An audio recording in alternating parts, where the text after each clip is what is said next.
बार फिर मांग उठने लगी है और ऐसे में पूर्व मुख्यमंत्री अखिलेश यादव ने ईवीएम मामले पर हमला बोला है। सपा मुखिया अखिलेश यादव ने एक्स पर पोस्ट कर लिखा, टेक्नोलॉजी समस्याओं को दूर करने के लिए होती है, अगर वही मुश्किलों की वजह बन जाए तो उसका इस्तेमाल बंद कर देना चाहिए। आज जब विश्व के कई चुनावों में ईवीएम को लेकर गड़बड़ी की आशंका जाहिर की जा रही है और दुनिया के जाने माने टेक्नोलॉजी एक्सपर्ट्स ईवीएम में हेराफेरी के खतरे की ओर खुलेआम लिख रहे हैं, तो फिर ईवीएम के इस्तेमाल की जिद के पीछे की वजह क्या है, ये बात भाजपाई साफ करें। कर्नाटक में पेट्रोल डीजल की कीमतों में बढ़ोतरी पर केंद्रीय मंत्री प्रहलाद जोशी ने कहा कि अभी आवश्यक वस्तुओं और सार्वजनिक परिवहन की कीमतों में इजाफा होगा। उन्होंने कहा कि मोदी सरकार नियंत्रित करने की कोशिश कर रही है, लेकिन कर्नाटक सरकार ने अचानक कीमतें बढ़ा दी हैं। एनडीए सरकार बनने के बाद अब लोकसभा अध्यक्ष पद को लेकर राजनीति तेज हो चुकी है। ऐसे में विपक्ष भी इसे लेकर हमलावर है। इस मामले को लेकर संजय राउत ने कहा कि टीडीपी अपनी पार्टी के नेता को लोकसभा अध्यक्ष बनाना चाहती है और अगर उसकी बात एनडीए में नहीं बन पाती है तो विपक्ष यानी कि इंडी गठबंधन उनका साथ देने को तैयार है। राउत ने कहा कि लोकसभा अध्यक्ष पद की लड़ाई महत्वपूर्ण है क्योंकि इस बार स्थिति 2014 और 2019 जैसी नहीं है और सरकार स्थिर नहीं है।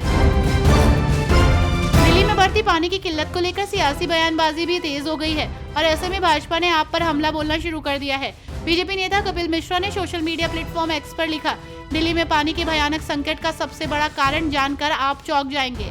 हिंदू बाहुल्य इलाकों का पानी रोककर मुस्लिम इलाकों में एक्स्ट्रा सप्लाई की जा रही है। हिंदुओं को लोकसभा में मोदी को वोट देने की सजा दी जा रही है। नीट परीक्षा में गड़बड़ी के आरोपों पर कपिल सिब्बल ने एनटीए और सरकार पर निशाना साधा। उन्होंने मामले पर प्रधानमंत्री की चुप्पी पर भी सवाल उठाए। उन्होंने कहा कि उनका चुप रहना वास्तव में अच्छा नहीं है। इसके अलावा उन्होंने गड़बड़ी के आरोपों की सुप्रीम कोर्ट के द्वारा नियुक्त अधिकारियों से जांच की मांग की है।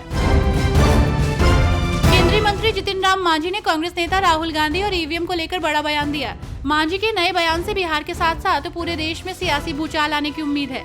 मांझी ने कांग्रेस नेता राहुल गांधी के बयान पर पलटवार करते हुए कहा कि सुप्रीम कोर्ट ने जब ये कह दिया है कि ईवीएम में कोई छेड़छाड़ नहीं हुई है, फिर भी वे विपक्ष केवल अपने मनोरंजन के लिए ऐसा करते हैं। केंद्रीय गृह मंत्री अमित शाह अमरनाथ यात्रा की तैयारियों और जम्मू कश्मीर में सुरक्षा स्थिति पर बैठक करेंगे। इस बार 29 जून से वार्षिक अमरनाथ यात्रा शुरू होने जा रही है। नई दिल्ली में नॉर्थ ब्लॉक में एक उच्च स्तरीय बैठक की अध्यक्षता करेंगे। 3 दिन पहले प्रधानमंत्री नरेंद्र मोदी ने भी इसी तरह की बैठक की थी, जहां उन्होंने अधिकारियों को प्रदेश में आतंकवाद के खिलाफ कड़ा अभियान चलाने के निर्देश दिए थे।